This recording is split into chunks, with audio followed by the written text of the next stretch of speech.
Daniel, Darwin to Jesus. Welcome to the show.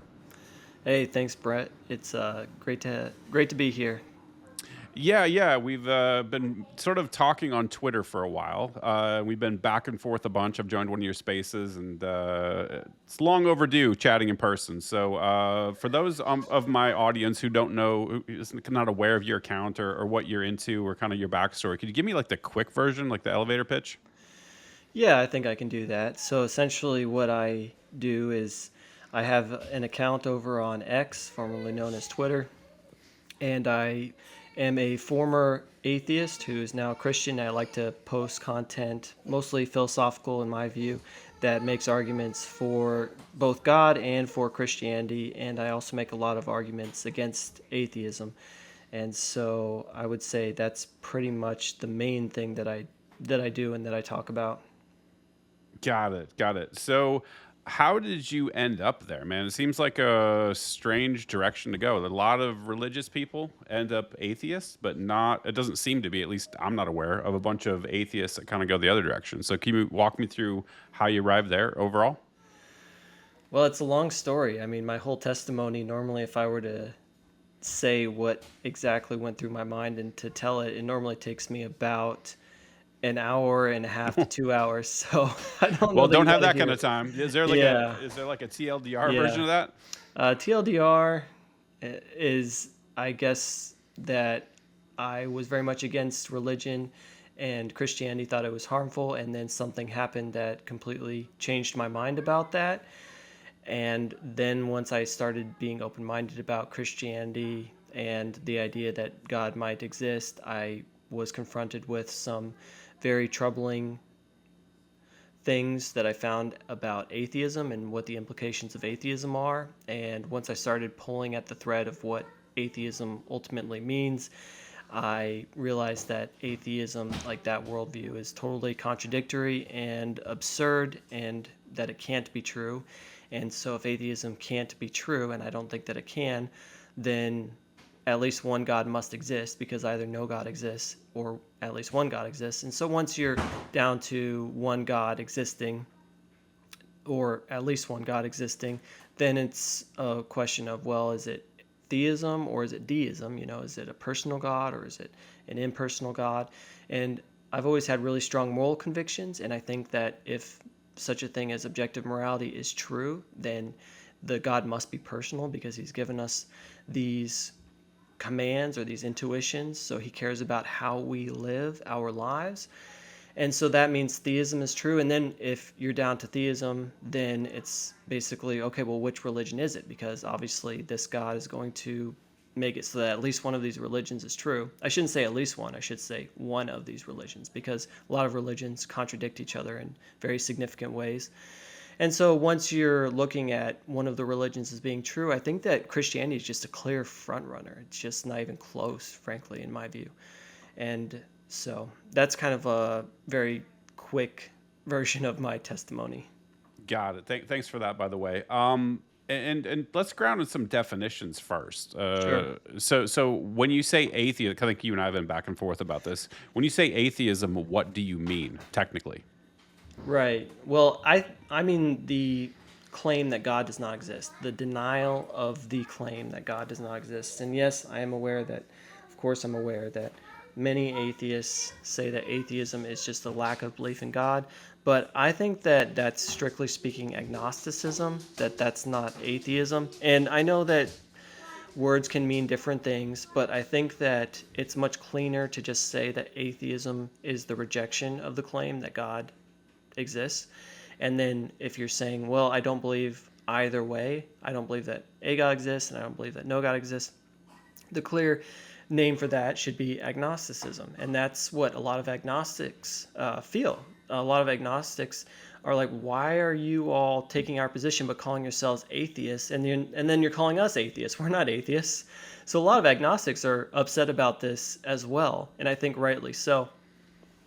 So when I say atheism, I'm talking about the metaphysical claim or the belief that God does not exist. So hopefully that clears everything up.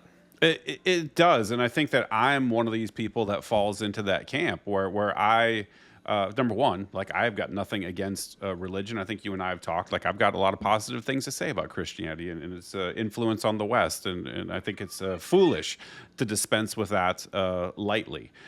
So I'm one of these people that has high regard for the contributions of Christianity and religion in general for the human species. So I'm not somebody out here is trying to, I'm not a Reddit atheist, man. Right. But ultimately, I am a philosopher, and I'm a lay philosopher. I'm not a Pat Flynn level, PhD. I'm just a lay philosopher that does my best to figure out what's true. And where I land is that the correct view for anybody is agnosticism, which Mm-hmm. is a belief that it is an unknowable question, right? Mm-hmm. So this is an epistemic claim, a knowledge claim, like it's not a knowable question. Therefore, everyone who's a rational actor must maintain agnosticism, but can have a personal belief, right? So my view is that, for example, I'm an atheist. Like I'm not convinced that any gods exist, but I'm open to the possibility of them existing, and I'm open to the possibility of them not existing, right? But I lean towards atheism. Like I don't have any, good reason to believe that gods exist, and believe me, I've gone down the rabbit hole and I've explored this question. I haven't found a good reason to believe, so I don't believe. Right. I could be convinced, right? I'm assuming there's some criteria by which I could be convinced to flip the other way to become a deist or a theist or a panentheist or whatever, right? Like, but ultimately, I think no matter what my personal belief is, like I have to maintain agnosticism if I'm going to be intellectually consistent. That's my position. Yeah, yeah, I understand that. So, do you mind if I ask you a little bit about that? Yeah, please go ahead. I mean, I'm on your show, but It's the conversation, man. yeah, yeah. So, when you say that you can't know, to me, I don't think that that's actually true. I think that we actually can know that God exists, and we can get into that if you want. But the thing that I would say is that just because we can't know something doesn't mean that we can't form a belief about it. For Correct. example, Yeah, I agree with that. yeah, right. So I think that agnosticism is saying I don't have a belief either way. And you don't have to know something in order to feel very strongly that something is true. I don't know that the sun is going to rise tomorrow, but I believe that it will. I feel very strongly. I'd bet my house on it that it will. So I don't think that just because you can't know that God exists or not, that you can't have a strong belief. And I actually do believe that God being real is one of the few things that we can know. And I actually have a very strict definition of the term know. I think it requires absolute certainty. And that's one of the very few things I would say we can be absolutely certain of. But I think you need to be careful there, right? yeah. Like making. I think it seems very strong. Oh, yeah, it is. So absolute certainty. I think all of us have to recognize that the only way that we have to, interact with objective reality is mediated through sense data, Hmm. right? And so this is Rene Descartes' conundrum, right? The radical skeptical view. Let's go all the way down to base level. There has to be some base level assumptions that we all make to Yeah. interact with the reality, right? And so Mm. I could get it, like understanding these, this is first principles, right? Like Hmm. understanding these base assumptions we all must make about the validity of sense data and the intelligibility of my words and you being able to understand me, you being a separate entity from myself. All those base assumptions we must make to sort of live and work with reality. At that point you could say within that, with those caveats accepted, absolute certainty. I think epistemic knowledge, it's very tricky, right, to pin down. It's not as simple as people like to believe it to be. I think it is very tricky when you talk about epistemic knowledge. It is not an easy topic. I would agree with that. The argument that I would make is very different than I think what you would be familiar with. And I do want to get into that if you want to. It's up to you. Yeah, totally, man. But before I do just want to make sure, do you agree with me? I want to come right back to what you just said, but do you agree with me that just because, even if I granted that we can't know whether or not God exists, we can actually have a strong belief that he does or doesn't? 100%. Like we can Okay. have all the beliefs that we want to. Like I have Well, yeah. no issue with somebody personally believing anything. Like Well, honestly. okay, let me be a little bit more specific. Do you think that we can make a strong claim about something even if we can't know? Like, I can't know that the sun is going to come up tomorrow, but do you think it would be fine for me to make a strong claim that it will based on evidence and these sorts of things? Yeah, like you can make a probabilistic claim, right? But this Hmm. is something that's quantifiable, right? Like we Yeah. know that the universe is X billion years old, and Hmm. we understand the stability of the Earth, and we understand like it's you can look in the past and say like based off of all this data that we have around the celestial movement of bodies and the fact that it would take like what an asteroid or something like that for to whatever it would be, right? Some cataclysmic, irregular event. We can make a probabilistic claim that, like, yeah, it's more likely than not, and by a wide margin that the sun's Right. going to rise tomorrow and everything is going to continue on like it was yesterday, right? And that is informed by evidence in the real world, right? Like this is a probabilistic claim that you can make a strong claim based strictly on statistics and facts and empirical data, right? This is a separate category from something like a God claim. Like I view it that way, at least. Well, I just want to make sure that you agree with me that you don't have to know something in order to be able to make a strong claim. That's what I want to make For sure. sure, but the Yeah. devil's in the details, right? You have to actually Yeah. examine the claim being made, right? Like all Sure. claims are not the same. No, that's true.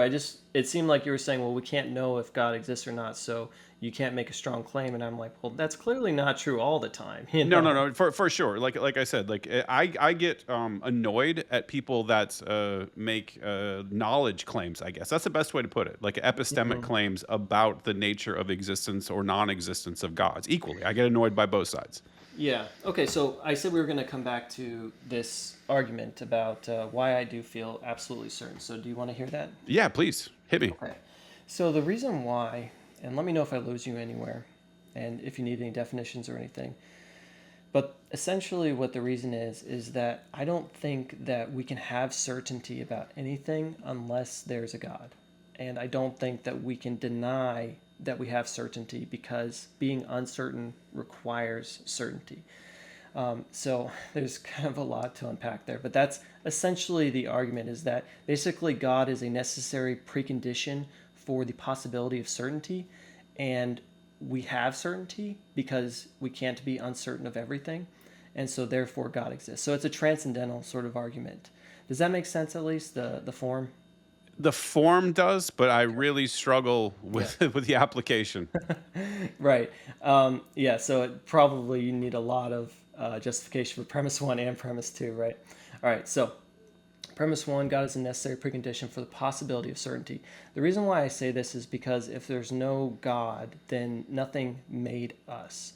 And so I really think that God is kind of like a precondition to things like being able to use our senses reliably, being able to trust in our sense data, because if there's no God that's responsible for it, then we really don't have good justification for thinking that our reasoning would be sound or that our senses would work correctly because there's nothing that created us so that these things would happen, right? And I know you're probably thinking, well, what about evolution, of course, right?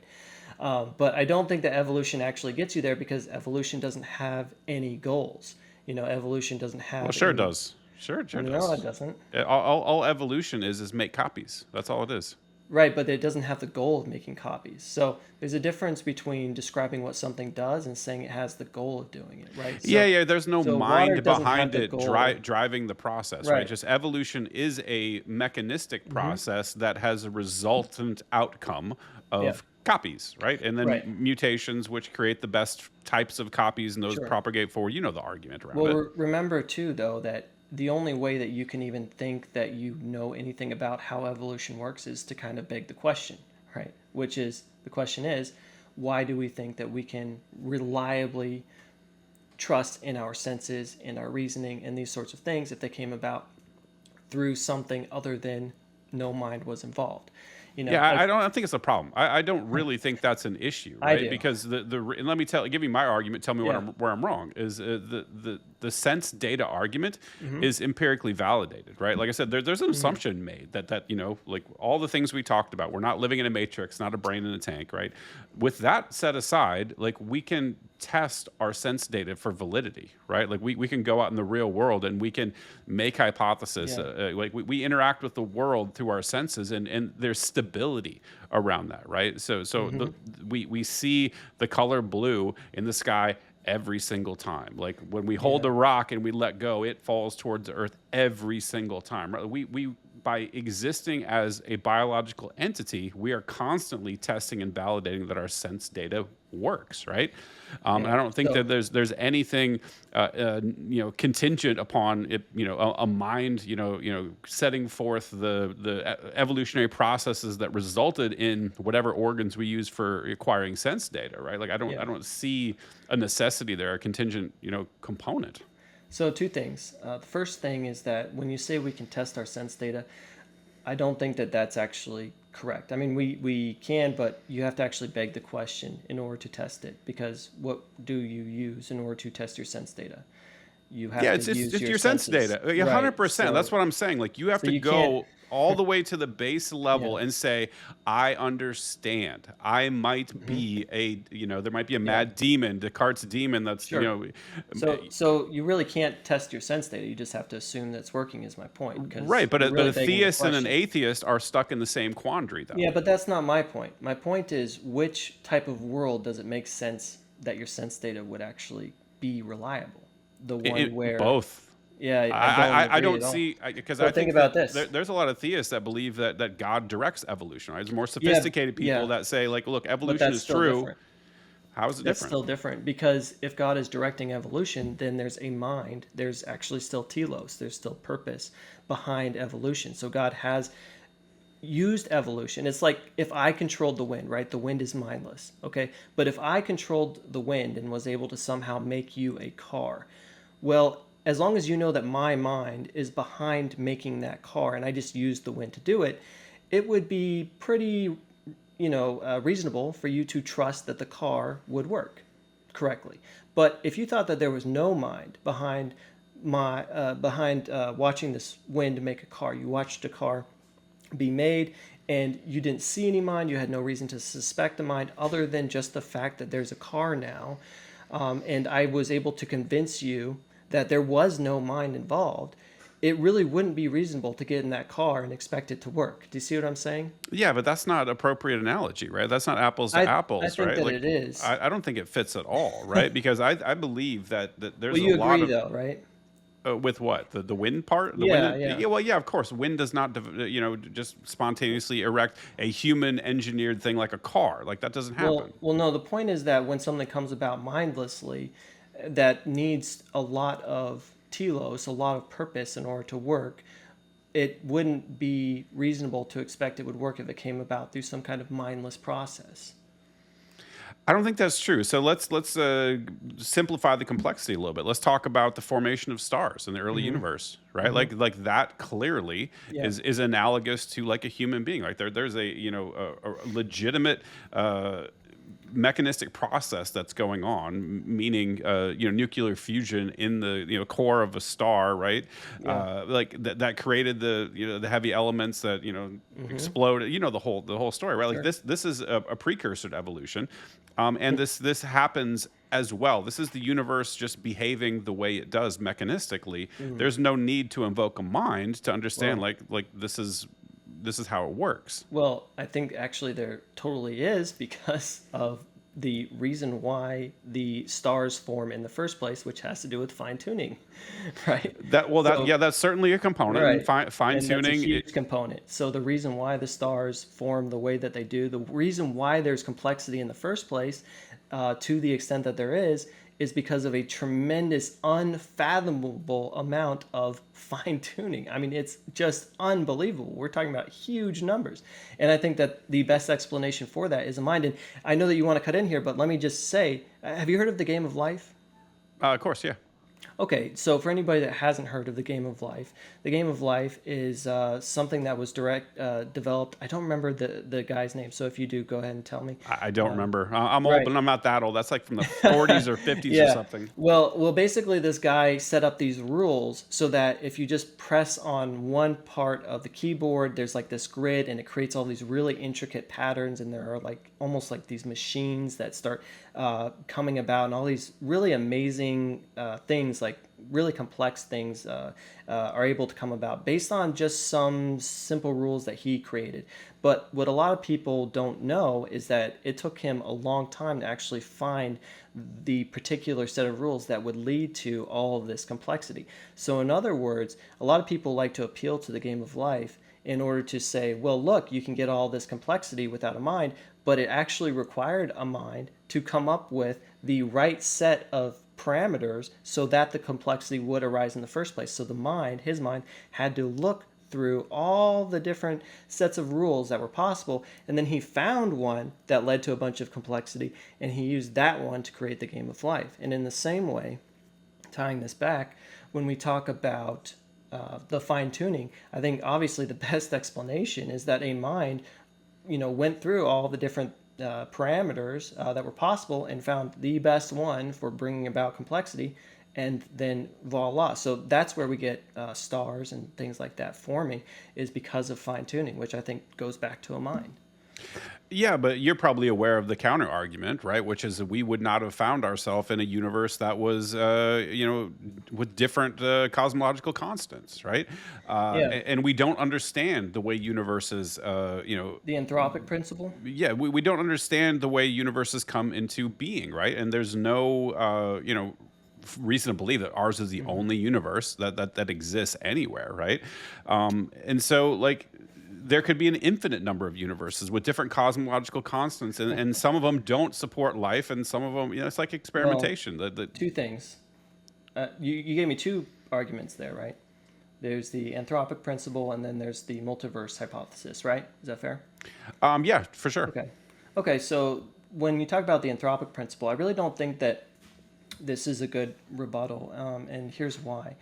If you and I are playing poker together with another couple of people, and one of the guys at the table gets a straight flush, and then another straight flush, and then another straight flush, and then another straight flush, right? Or royal flushes, let's say, right?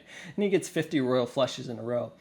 I'm going to be thinking, hey, I think that a mind is responsible for this, right? I don't think that this is chance. And I don't think it's appropriate for you to say, well, you really shouldn't be asking this question, because we wouldn't even be asking the question if he didn't get 50 royal flushes. So the fact that we're asking the question about why he got the royal flushes can only come about because he got the royal flushes in the first place. And I just don't think that that's really relevant to the question. The question is, what's the best explanation for the fact that we just watched somebody get 50 royal flushes? Is the best explanation chance or a mind? And so I don't really think that the anthropic principle actually touches on the question, which is, what's the best explanation for the fine tuning? Now, maybe you want to push back on that. So if you want to, I'll let you, and then we can go to the fine tuning. Yeah. I don't think it requires a mind because we so far have not sufficiently understood how universes come to be, whether ours Hmm. is the only one, whether there are multiple universes, Hmm. and how cosmological constants are actually set, right? Like, we don't know anything about anything predating our universe. Right, like, Yeah. and this is what I talked to Lawrence Krauss about. Like, he doesn't know. He's one of the smartest cosmologists in the whole planet. Like, we just don't know, Yeah. and so I think it is an error to say, and human beings love to do this. We want to anthropomorphize some, the God of the gaps argument. We want to invent this neat solution, and we call it God. Whatever Hmm. problem is out there that we don't understand, historically, human beings have erected a God to fill that gap. We don't know, so therefore we create this. And I think that's an error. I really do. Yeah. And there Well, may be a God, man. I might be completely wrong, but when I'm looking at this, I'm seeing this propensity that human beings have to want a simple solution and to just lump that in with God. So maybe, since we're doing definitions, like, how do you define God? yeah. Okay. So, a few things, right? How do I define God? Let me answer that, and then let me go back to the multiverse hypothesis, And then let's talk about God of the gaps. Is that cool? Sure. Yeah, let's do it. And All apologies, right. I have ADD, so like my brain is like 7 different directions at once. Apologies No for that. problem. No problem. I'm just very OCD about getting to everything that's brought up if I want to get to it, that is, right? Okay, so what is God? The way that I think about God is I think that fundamentally either everything comes from a mind or it doesn't. Okay? So if everything fundamentally comes from a mind, then God exists. And if everything fundamentally does not come from a mind or has always been here and there's no mind that is responsible or whatever, then I would say no God exists. What do you think about that? I guess I would ask then the second follow-up Okay. definition, which is what do you mean by mind? Yeah, so some sort of rational thinker, like how you would say, I have a mind. I think you would agree, right? Um, Well, I mean, you have a brain, right? Like, and yeah. you're able to do certain Well, cognitive and computational yeah. processes with said brain, right? You have consciousness, so I Well, get that. well, there's a I difference, though. There's a difference between having a brain and a mind because if I'm in a coma, right, or I'm dead, I Sure. still When have I say a brain. brain, I mean a functional brain. Let's assume we have a perfectly functioning normal human brain, whatever that would be. Hmm. That's what I would consider your conscious apparatus, right? Yeah, I think that the consciousness is the mind, right? And the way that I think about it is the brain is kind of like the interface. It's like the computer. So when you're talking to me, you're kind of talking to me through this interface, through your computer. Hmm. I'm talking to you through my computer. So I'm using my computer in order to communicate with you, my microphone and these sorts of things, these tools. So the brain is like the tool that the mind uses to communicate. It's kind of like a guy that's driving. He's using his car to get him from point A to point B. He's not the car. So I think of the mind as kind of being separate from the brain. And yes, the mind seems to be affected by the brain. Like people get brain damage and it seems to affect their personality. But if somebody came over here and broke my computer, that would affect my ability to communicate with you. You know what I mean? So that's the way that I think about that. So we've only touched on one thing, which is the definition of God. Do you feel like you have a sufficient definition or no? Yes, but the mind is still giving me trouble though, Okay. because it seems like you're separating mind from brain or consciousness, Yeah. machine, right? And I think that's an error. I You and think as it's the the, exact same thing? I think so. I think I think consciousness is a difficult topic. By the way, I'm not trying to say I'm an expert in consciousness, Yeah. but I had Sterling Cooley on the show, who is a consciousness researcher. He works with Stuart Hameroff. I'm not sure if you know who that is. He's a No. contemporary of Roger Penrose. If you know Sir Roger Penrose, Yeah, definitely no Sir Roger Penrose. this goes to the quantum nature of consciousness and microtubules, right? It's a Hmm. fascinating thing, but one of the interesting things I learned is something called OR, which is a concept of how consciousness works. And super interesting fact is that we can shut down consciousness with anesthesia. One of the things that we can use is xenon gas. Xenon gas is an inert gas. And they found that it actually works by affecting the microtubules, the quantum mechanical function of microtubules. That's what shuts off the consciousness. So it seems like these microtubules, which are a biological thing that exists all over through our bodies, are key to consciousness. And consciousness is required for computational power, what would be, you would categorize as the mind. It seems pretty clear to me that there's a biomechanical function here. There's not some sort of like thing called a soul or a Yeah. mind or something else that sort of floats outside of our brain, right? I think that Yeah. this is our brain is what's causing our consciousness and our mind, the apparatus. It's like one and the same. It's like Yeah. your brain is a consciousness generating machine as far as I can reckon so far. But by the way, I don't claim to be an expert in any of this shit. Right. Well, are you a materialist? What do you mean by materialist? I mean, do you think that anything exists that is not reducible to matter and energy? I don't know, man.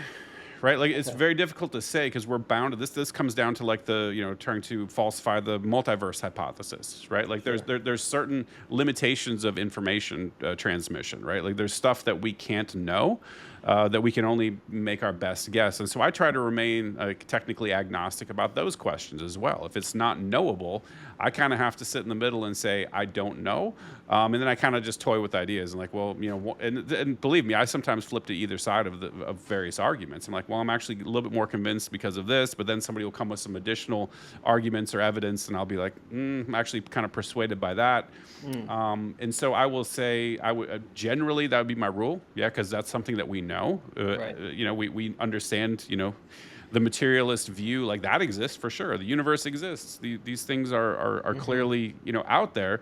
Does something exist, differentially, some other way? Like, I don't know. Like, I've done enough psychedelics to know that I really am not sure. The universe is a very weird place, and Yeah. maybe I don't know. But I think a lot of this is just lack of explanation, right? You ask questions like, let's say there is something like, I don't even know what you would call it. Immaterial, like I don't know exactly. Yeah, immaterial, sure. People like make supernatural claims. I don't think supernatural exists. I think it's just it's an ignorance thing, right? It's a knowledge gap thing. Like whatever exists, like in any dimension, any part of the universe, if it does exist, there's an explanation for it. We just don't Okay, get so it. you're a firm believer in the PSR then. PSR. Sorry, principle of sufficient reason. You should know what the PSR is if you read Pat Flynn's book, Yeah, because yeah, and he I've leaned lost. way into it. He did, and I've completely lost that You just component of said his book. there's an explanation for everything, so that would definitely be the PSR. There's a Well, yeah, I mean sufficient anything that's explanation out for that everything. does exist anywhere in any fashion, like there's a sufficient reason, I guess, for anything. But the question is, do we know it? Like, Yeah, do we sure. have access to it? Um, Well, some people believe that brute facts exist, so they would reject the PSR.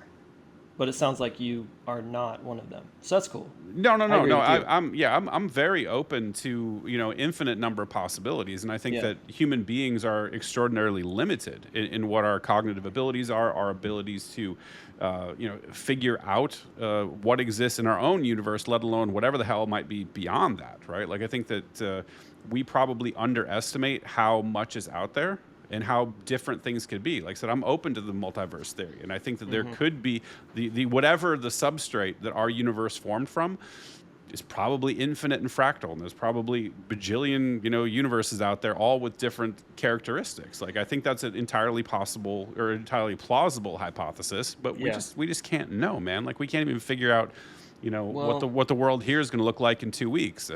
well, let me ask you this. If Christianity is in fact true, then that would mean that the mind is something distinct from the brain, don't you think? Like there would be souls, and when we die, we're going to heaven. So there's a part of us that's not, strictly speaking, affected just purely by material. Would you grant that or no? Well, no. I think it comes down to a knowledge gap again. Like whatever this is, right? Like whatever exists, whether let's propose a soul exists, right? It exists in some dimension. It's made out of something, right? We just may not have access to it, and I'm Yeah. open to the fact that we might not have access to it. Yeah. Like I Well, said, I just ask because you're not a Christian, but I am. And so I'm just wondering if you would grant that the mind is distinct from the brain if Christianity is true. I'm just wondering about that. I guess the hypothesis or whatever is in the Christian holy book says that you kind of continue existing after Yeah, you die, and then right. that whatever that thing that you are, continues on in heaven or whatever. So that would be a mind, I guess. Like a soul would be like the essence of who you are Hmm. somehow, like transcending death. I don't get it. Like it doesn't make sense to me. It kind of breaks my brain. But I guess I will grant to you that if it is true, and that story is the way things actually operate in the real world, then yeah, then there would be a duality or separation between I think your it's called body. substance dualism, right? Yeah, something like that. I'm not that nerdy, but conceptually I get it, right? Like it Right. would, this thing called a mind would exist beyond, after your physical body's dead and whatever, right? I Right. don't know a mechanism would be deployed, right? Because like you obviously have your entire life experiences, Yeah. including your false memories. We know a lot about the research around memories. Like those are not even accurate.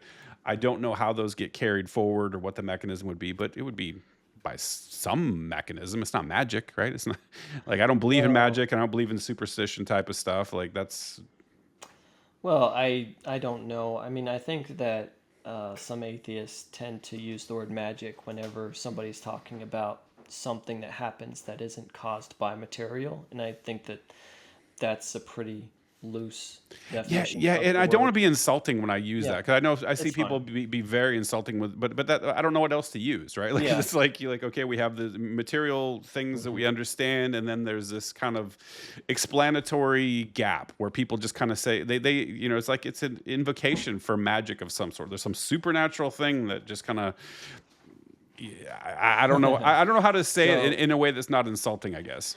yeah, I mean, I would just say it's supernatural if it were me, because to me, magic is when somebody calls upon the supernatural realm to do something for them, you know? So, like, if I want to put a curse on somebody, then I'm going to be performing magic because I'm tapping into the supernatural realm and I'm asking them to do something for me. So, I'm getting something through magic, is that's what I think of. It's kind of like channeling the supernatural. Got it. So you're viewing it more like in an occult Mhm. sense as opposed to just like the pull a rabbit out of a hat magic trick invocation of supernatural. Yeah, exactly. I mean, if we're talking about the supernatural, I think that that's a better usage of the word in my view, anyway. I think it's just kind of like more technical, but I don't think that when God does stuff, it's like the correct term is magic. Do you know what I mean? So totally, and that's why I'm asking you, like, what term would be, better? Because A I miracle. struggle. Yeah, okay, I guess that makes sense. Well, it's tough Yeah. because miracle is supposed to be. I always thought it was reserved for something in the material world that happens that there's no explanation for. So it was some sort Yeah. of divine intervention. Whereas rising from the dead and your consciousness existing after death and soul type of stuff. It seems like more Yeah. mundane, mechanistic Oh yeah, I stuff wouldn't that call that a happens. miracle. Yeah, I wouldn't call that a miracle. I wouldn't call like the soul existing miraculous necessarily. But what I'm saying is, yeah, it's a lot. It's kind of a lot.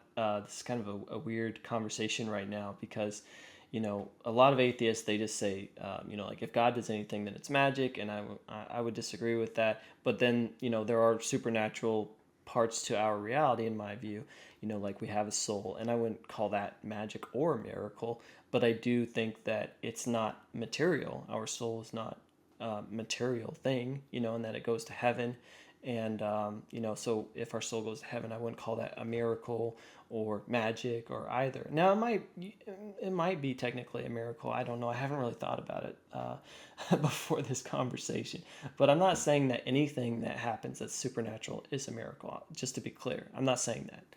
I would say a miracle is when God does something where it seems that the normal laws of physics are suspended, the laws of reality, and he does it in such a way so that we know he has done this. That's kind of the way that I would explain what a miracle is. Got it. That makes sense. That's my traditional understanding of it as well. Which leads Right. me to another question. Now that you mentioned, I don't mean to be the Reddit atheist guy, but like, what do you say when people are like, why were all the miracles happening before we had cameras and there's just no miracles anymore? This Yeah. is. Seems like it's at least from there to give them like to steel men their argument, like that's actually a fairly good question to ask, and I haven't seen a Uh good huh. response, like a pretty valid response to that. Yeah. Well, I don't think that I'm really going to give you a response that you're going to be really taken with. My answer is just essentially that I don't really know why that seems to have been changed. But I also will say, number one, that if you go and you read the Bible, it's not like God was doing huge things, every day, all the time. The Bible is actually very spaced out over, 1,000 or a couple thousand years, Hmm. right? Sure.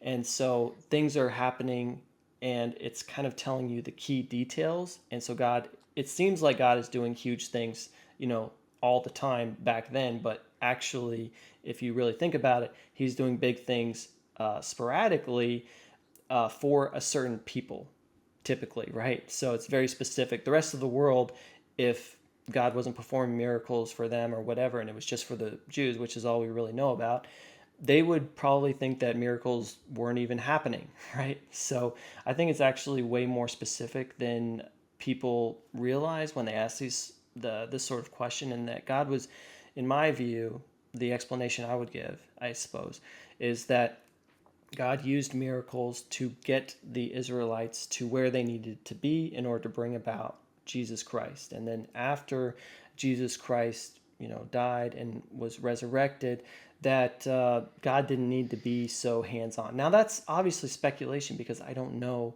why God does things the way that he does them. And I'll grant, just for sake of the conversation, that it does seem like there aren't huge miracles happening, like what you see in the Bible every couple hundred years or whatever. But I also want to say that I do think there are still miracles that happen to people. And there are so many stories that I've heard where somebody is healed, and you're probably going to roll your eyes or whatever. But I do believe that miracles are still happening. I just don't think that they're on the same scale as like splitting the Red Sea and these sorts of things. And ultimately, I really don't know why that is. And my answer is just speculative. No, that's fair, and I appreciate the intellectual honesty there because I've heard a lot of really bad explanations for this. And some people claim a lot of things are miracles that clearly aren't. I've seen a lot of people reference clearly debunked stuff, and it's just lowbrow, and I don't like seeing that. Um, Yeah. but I also I struggle too, especially with the healing stuff. There's a couple of things. The studies they've done in intercessory prayer Hmm. typically show that people that know they're being prayed for fare a lot worse than people that they don't. That's not a good thing. And then secondly, there's also something that's super powerful called the placebo effect. Hmm. And so if somebody believes they're going to be healed, they genuinely believe. I think that it actually can heal people. I'm not sure if you've heard of Dr. Andrew Weil. Have you heard of him before? He's like the No, I bald dude with haven't. the beard. He's like a big health guru, and he talked about one of the really crazy things about how powerful the placebo effect is. A lot of people say, "Oh, it's only the placebo effect."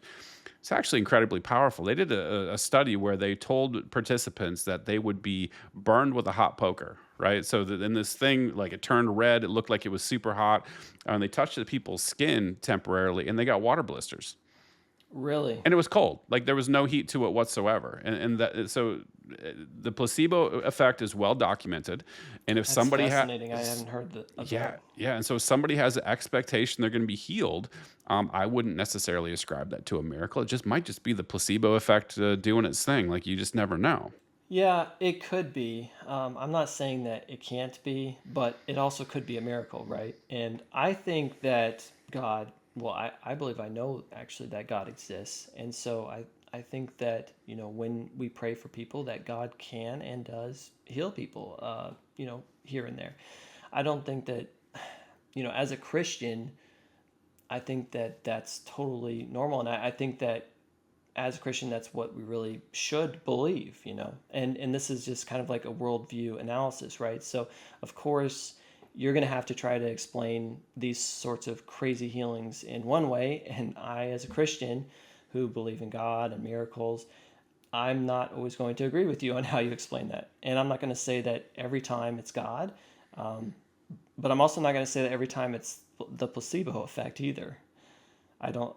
To me, that definitely would have its limits, and I might be wrong about that, but Sure, me too. And I'm not making a strong claim either way. yeah, But I think that one of the other problematic things is the seemingly random nature in which people get sick and get healed, right? Like there's, seemingly, well, yeah, and that's always the thing that I struggle with is like, you know what, these children starving to death or getting uh huh, leukemia, that's yeah, actually a great thing. That's part of God's plan. You just can't yeah, figure it out yet. You don't know the hmm hidden thing, like and that always really rubbed me the wrong way. I'm like, oh, that's talk to somebody whose child is dying of bone cancer or something and tell me that's part of God's plan. Like that is a pretty gross thing to the claim. problem of evil. Yeah, yeah, sure. That's a well, that's not even evil, right? Like that Some people say it is. I they, agree with you. We'll call it the problem of suffering. I think that that's more technically correct. I think The that's problem of suffering. closer. Yeah, for sure. So I actually have a lot to say about this, a lot, and The first thing that I would say is that I really think that if suffering is bad, that actually requires God to exist. I don't think that it makes sense to complain about something like suffering in children in a world where there's no God, where there's no telos, where there's no purpose. I don't think that it even makes sense to say that there's something wrong about the suffering in the first place. I think that actually requires some sort of purpose and values that are objective, because otherwise you're really just kind of like looking at something and it's like, well, I don't like broccoli or something like that. And it's like, well, so what? So I think that the only way you can actually meaningfully complain about suffering is if God exists. And I want to complain about suffering. So I think that it's actually strong reason to say that there is a God, not that there isn't a God. I think that the problem of suffering is actually a huge problem for atheists, because why is there anything wrong with suffering if there is no God, if there is no point to any of this? Do you know what I mean? Well, totally, but you don't have to have a transcendent purpose to understand that suffering is bad, right? Like Well, you experience suffering why? yourself, and you say like, Yeah. this ain't great. This is actually Yeah. really awful. Yeah, but that's just a subjective experience, you know? Like once again, people eat broccoli and they're like, "No, this ain't for Yeah, but me. I don't like this." you can universalize all that stuff, right? And this is where Right. I get a little bit annoyed with the people that say that there's no way you can derive objective ethics without a God. And I don't think that's Oh, true I'm either. definitely one of those people. I know you are. I'm just saying I think you're wrong, right? We Like I can we think, can go into it. but I think that's it's something where universally we understand as human beings, like everybody would prefer to not suffer. Like this just Sure, comes but part of our that biological doesn't mean that it's hardwiring. wrong though. Well, Just well, because we all have a preference, that doesn't make it wrong. for sure, wrong meaning like morally wrong. No, wrong, like wrong in any sense, you know, because when you say that something is wrong, there's a, I mean, you're really saying it's not the way that it should be. When we're talking about suffering, we're saying that this is not the way that it ought to be. But there is no way that things ought to be if No, no, there's I no think design. I don't think so. I don't think an ought is required. I think that the experiential value of pain, right, the qualitative, experience of suffering is Yeah. enough to ground it. We all share that experience as human beings. We all know what pleasure feel like. We all know what suffering feels like, and we can rationally all agree that, Yeah. that suffering is not ideal. This is not a state that we would like to be in. There's an Yeah. empathy component here. We have mirror neurons in our brain. We understand what the experience of another person is like, and we can all just say like, look, that's a experience that we have qualitatively categorized as bad or less than ideal or suboptimal or Sure. whatever. Like Sure. we've done that categorization exercise as a species. But that doesn't make it so, right? So once again, just because we all have this experience doesn't mean that it is actually the case, you know? So if we all experience that broccoli is evil, right? That wouldn't make it the case that broccoli is evil, would it?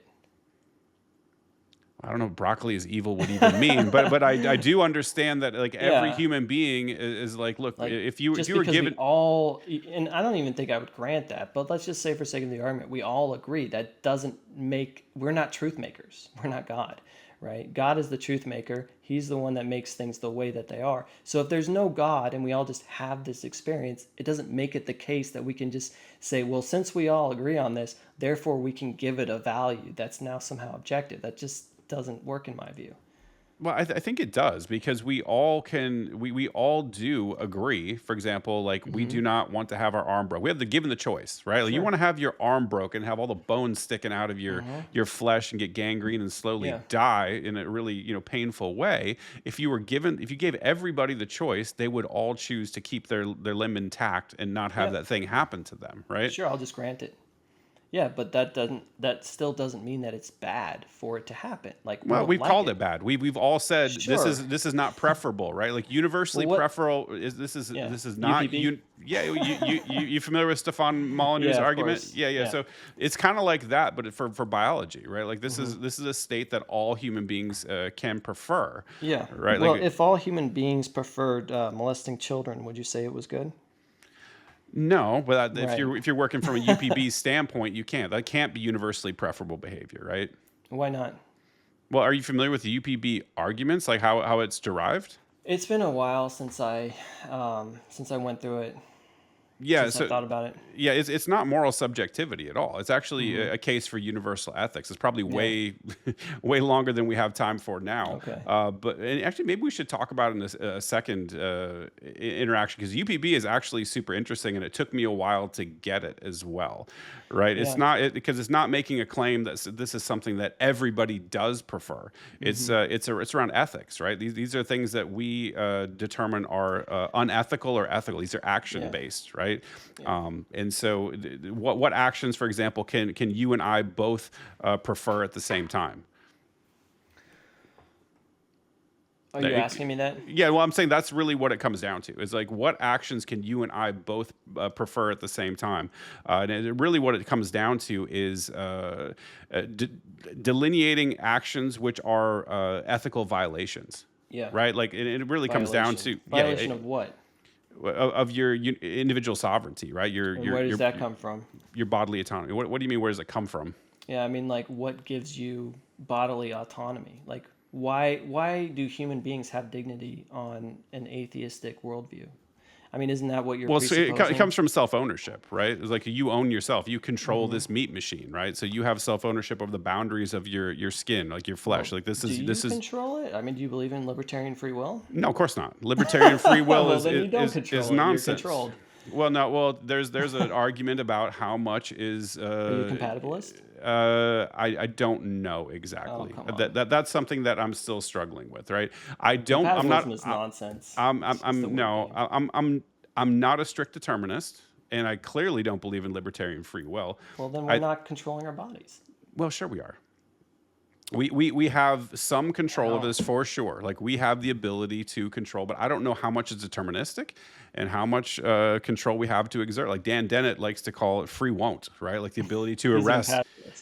Yeah, I know, and I'm not a compatibilist, right? Right. But I'm saying these ideas are out there. There is this Um, concept of there is some sort of delineation of there's clearly components that are deterministic. You can't be a rational thinker and believe that we have libertarian free will. okay, well, let me get to what I was trying to get to a second ago. But I do love talking about free will and all that.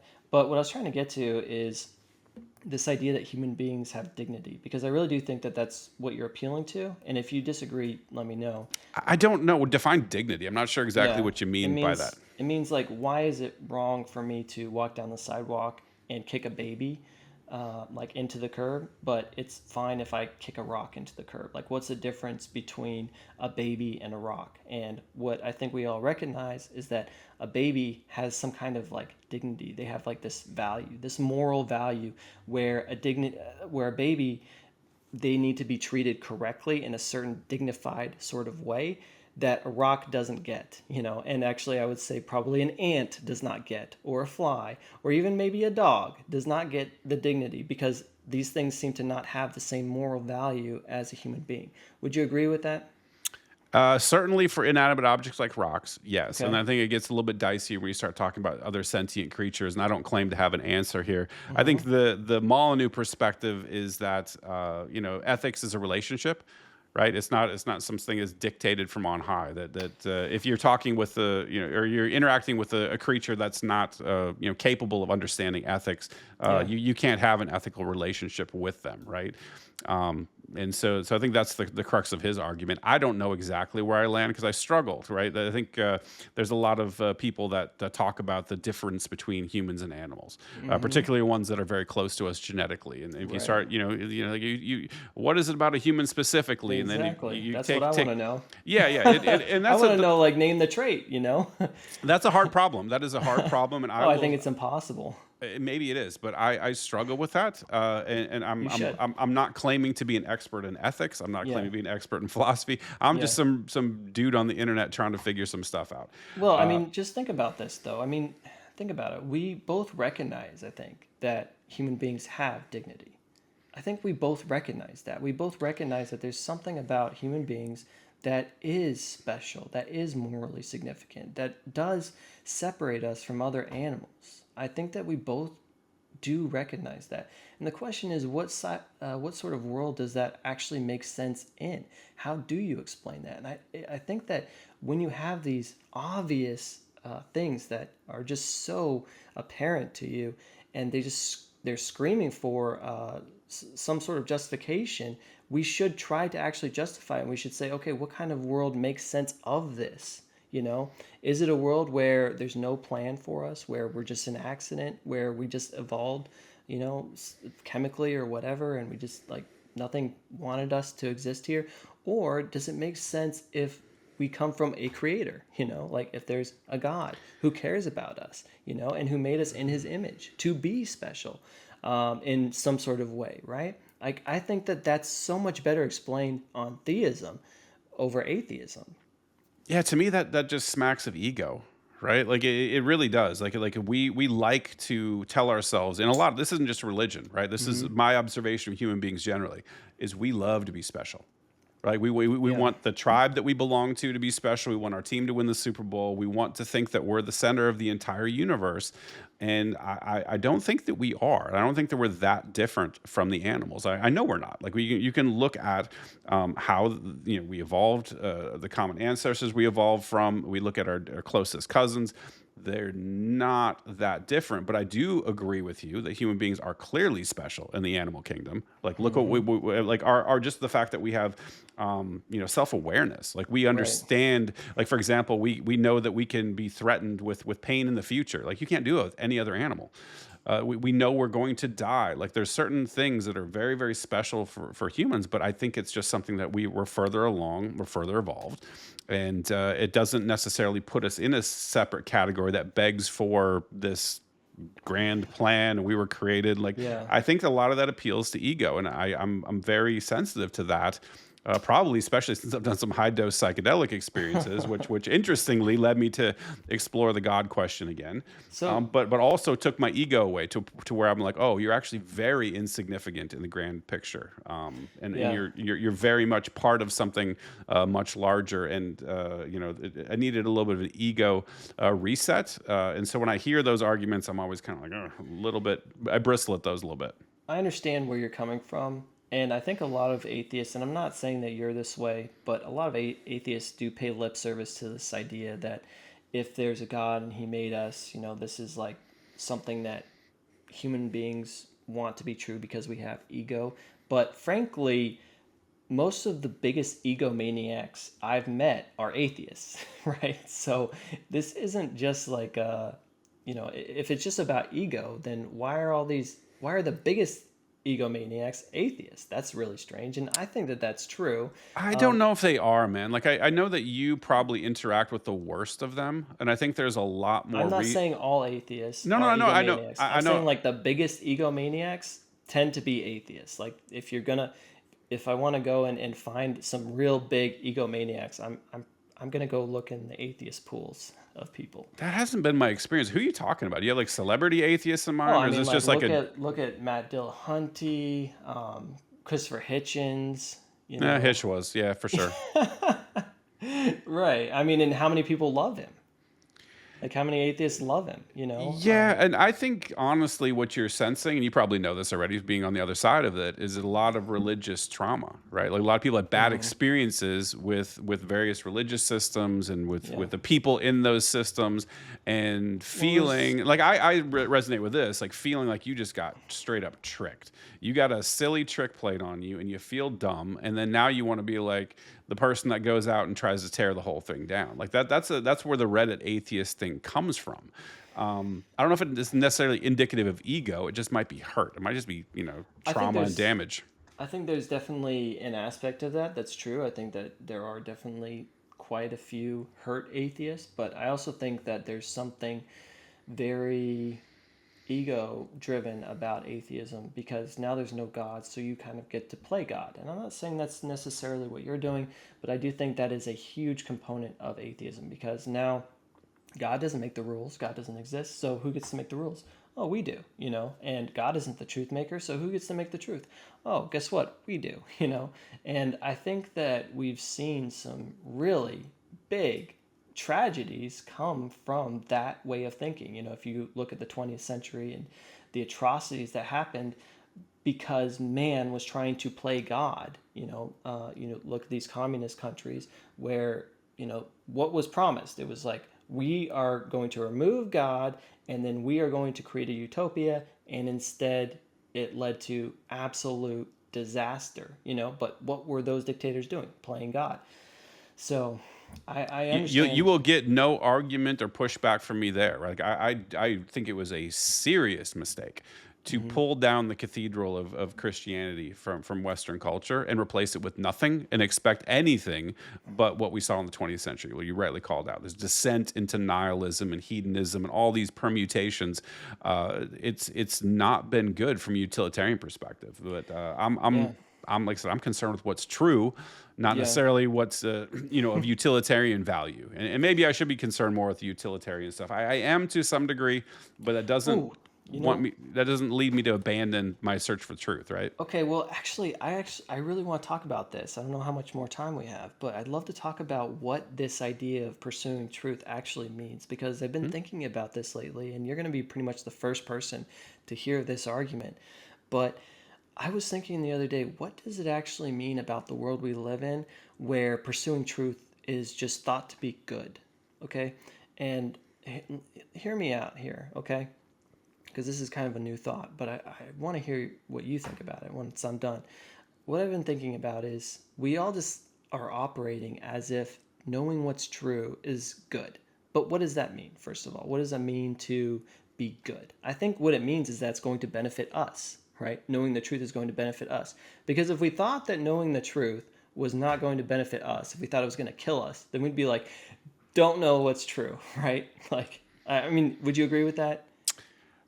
Yeah, in that thought experiment, I think generally, I'm a pretty firm believer that knowing the truth is what's best. Yeah, yeah. But when you say what's best, you mean it's not going to get you killed, right? Like you have this idea that's going to somehow benefit you because No, no, I think it's beyond that. I think it's beyond strict benefit, like not killing me type of situation. I think it is. I very much care about ethical things, right? Like Mhm. like human beings living in harmony with each other, not being awful to each other. Like Yeah. not even on the macro scale. I'm not talking like war or genocide, killing each other. Like I'm talking even in the micro. Not stealing from each other, not defrauding people. Like being an overall decent person. I think that is a virtuous thing to strive for, and I think the truth is a huge component. Plays a huge component in that. It's the strata that everything else is built upon. Yeah, I mean what I'm saying is basically, like if you think of a man who imagine you were told this man if you follow him, you're going to die. He's going to kill you. Like this guy is an assassin. If you follow him, you're going to die. I think everybody would be like, don't pursue that dude, right? I mean, like, it's going to get you killed. And the only reason why we would pursue somebody like that, I think the only sensible reason would be if we thought that it wasn't going to get us killed, if we thought it was going to benefit us, because we're spending our time pursuing him, right? So if we're spending our time like this is a useful endeavor, I think that it's implicit that it's going to help us, not harm us. And in the same way, I think that when we talk about why that we ought to pursue truth, it's implicit in that we have this expectation that the truth is going to help us, not harm us, not kill us, these sorts of things. So you disagree with that? No, I don't disagree with that. Okay. Yeah, yeah, no, Well, I'm still building. go for it. Okay. Continue. So with that in mind, and you can, I just let me get through this, and then I'd love to hear all your thoughts on it. But so if the truth is meant to benefit us, or we have this idea that it will, I think that only makes sense in certain types of worlds because first of all, it's an assumption that the truth will benefit us.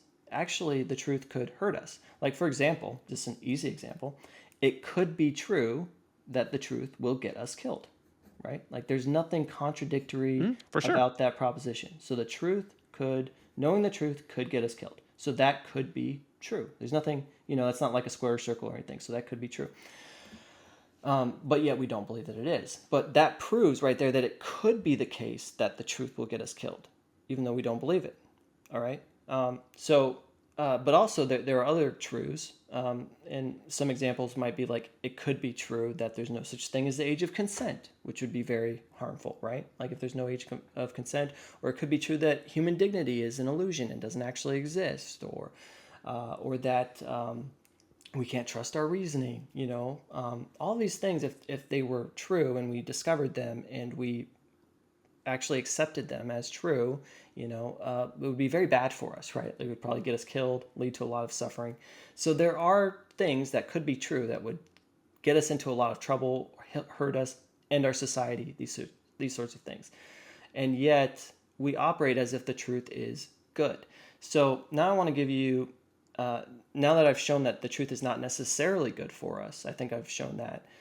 What I want to do is I want to give an analogy, the way that I've been thinking about this. So think of a man who is standing in front of a large desk with a bunch of drawers in it, and all of these drawers have locks on them. Okay, so here's this man. He's standing in front of a large desk with a bunch of locks on all the drawers, and he's trying to get into these drawers, okay? And it is very time exhaustive for him. It's taking him a long time to get into these drawers because there's a lock on them. So he's got to pick the lock or cut it off or whatever. And it's a lot of work, right? If you saw a man doing that, I think you and I would both implicitly understand that he thought that what was in these drawers was going to be of some benefit to him, right? Because otherwise it's like, well, why are you doing this? And I think that would tell us something about his attitude towards what he's finding or what he thinks to find in the drawers, and also his attitude towards who put the stuff in the drawers, right? Because there's three possibilities, I think, ultimately, about where this desk came from or who put the stuff in the drawers that he's trying to get into. Possibility one is it's somebody malevolent, right? So somebody evil put the stuff in the drawers. But if that's the case, he should be really far away from the dresser and want nothing to do with anything in those drawers because it's probably going to kill him, right? I think that would be reasonable, right? And option two, some kind of random force just put all the stuff in the drawers, okay? So, whatever's in the drawers, it's not there for him. It's just there because of some kind of spin of the wheel or whatever. Something mindless, some mindless process just put things in no particular order into those drawers. Well, in that second scenario, I really don't think that it would be worth the time. And notice in this scenario, he might find things, he would expect to find things that might benefit him, but there would be a slim chance of that because more things would just be neutral, right? Like you'd find grass and rocks and things like that. So most of the drawers would have very likely nothing that would benefit him. It'd just be stuff, right? But you might find stuff that would benefit him, but the chances of that are slim. And then there's also a slim chance that he might find stuff that would hurt him or kill him, right? So I think in this second situation, if his attitude was that there was like no mind behind what's in the drawers, it still doesn't make sense for him to be opening the drawers because most likely he's going to be wasting his time, and there's a slim chance he's going to get hurt. He's going to get some kind of benefit, and there's also a slim chance that he's going to get hurt. There might be a bomb in there randomly put in there, or whatever, or poison or something. So in this situation, I still don't think that he should be trying to open up these drawers. Now, let's think about the third scenario, which is that someone with a mind, a benevolent person, put stuff in the drawers for him, right? Well, that's what we should expect him to believe about this drawer, is that if he's spending all his time, it's that somebody put the stuff in there for him, to benefit him. Then it makes sense why he's expecting for there to be good stuff that's going to benefit him in these drawers. And so with that analogy, what I'm trying to show is that this idea, when we expect the truth to benefit us, when we think that it's good to pursue the truth, I think that only makes sense in a world where there's a benevolent creator, because otherwise the truth could if God is not benevolent, if he's evil or something, then we shouldn't be trying to find out what's true because that could get us killed, right? And if it's all neutral and it has nothing to do with us, it's totally impersonal, well, then it's really not worth the effort, in my view, to find out what's true because number one, it's not for us, right? It has nothing to do with us. Or it can get us killed, and there's a slim chance that it might benefit us, but it really has nothing to do with us. So I don't think that I only think that idea that pursuing the truth is a good thing that we ought to do, I think that presupposes a benevolent creator. Now, what do you think about that? Yeah, I don't. And I think there's different levels of analysis and different types of truth, right? Like I think that we Hmm. we all understand. We go back to the Rene Descartes thing. Like we're operating from sense data, and we're Yeah. trying to exist and sustain ourselves until we can reproduce and make another copy, and being able to correctly ascertain what reality looks like, right? Like how it behaves, and predictability of it, so we can Hmm. plan, because we're forward thinking creatures, like we mentioned earlier. We're Yeah. self-conscious, we're thinking about the future, storing up resources, all the things, right? Like it benefits us to know what is true. And I also think Well, that there's mhm, certain types of truth, like benefits you us. said, like it's not necessarily in our best interest to always know what is actually true. I will grant you that. For example, like you familiar with type 1 and type 2 cognitive errors? Vaguely, I've heard of it, but remind me. So here's one from an evolutionary perspective that makes a lot of sense, right? Like, who is more likely to reproduce? Somebody who's going to make a cognitive error that says essentially, uh, let's say Oh they're yeah, I've heard of skittish, that. and Yeah. there's like rustle in the bushes, Yeah, and you yeah, I've run heard of away that. immediately, and Hmm. it's just the wind. Well, guess what? You assumed it was a tiger or some predator that was going to take you out. Well, you actually survived, because every time that happens, you run away. Where somebody else might be, oh, maybe it's just the wind, and go to explore it, or is incautious and gets themselves taken out of the They're gene not in pool. the gene pool, yeah. Yeah, So so the there. type 1 error survives, is more likely to survive over the type 2, yeah. Yeah, exactly. And so there's times where not knowing the truth like is actually beneficial to us, right? But in a general sense, and this is what I'm talking about. I think it is more beneficial than not to know the truth, whether that's Yeah. Well, interpersonal interaction. I don't think lying is good. You can talk right. about pro-social behaviors and how those evolve. It's a very complicated topic, but you get what my point. Like there's different Well, types of truth, and there's different types of criticality around knowing what is actually true. well, think about this though. If we're sitting there watching this man get into these drawers, and he opens a drawer and it benefits him, and he opens another drawer and it benefits him, and he opens another drawer and it benefits him, and he keeps doing this and he keeps finding things that benefit him, what is the best explanation for that between the three possibilities? Is it that the drawers came about through something that had no intentionality and didn't even think about him? Or is it a malevolent being put all that stuff in the drawers? Or is it that there's, a benevolent being that put the stuff in the drawers? What's the best explanation Yeah, for I will that? grant you that in that Yeah. particular analogy. I just don't think the analogy maps onto reality very neatly, though. Well, There's times when the truth is not a gift to us, right? Like, it might actually have negative consequences in a particular instance. For example, if you're familiar with the race and IQ literature, Charles Murray had his like wrist broken going to try to speak on campus, talking about something that was objectively true. surprised you Uh, bring that up. yeah, it's probably get my channel canceled, but You better be careful. yeah, but seriously, you get my point, right? Like, there's some times where the truth actually causes a lot of conflict, causes a lot of pain, right? And may have deleterious effects, right? So there In are the short instant term. in the short term, yes, and Yeah. this is where I'm getting at. Is it like, I think this is a generalized principle, where generally pursuing the truth is beneficial almost always. Hmm. Um, I don't think I wouldn't say universally is Yeah. probably true, but for the most part, I think we can all sort of suss out that, yeah. And I don't think there's a need to invoke any sort of God here. This is just something that we figured out. Yeah, well, I think that it's something that we've noticed, but what I'm trying to get at is that this should tell you what kind of world we actually live in. Just like if we saw this guy getting into these cabinets or these drawers and he's finding things that benefit him, like more often than not, the chances of it being one of the other two, possibilities, the malevolent or neutral, is very low. The best explanation would be that there's a benevolent creator that created the drawer for him, and I really want to say that, on my worldview, this makes perfect sense because when we study our world and we study and find out what's true, we're actually learning about God, which is what He wants. He wants us to learn about Him.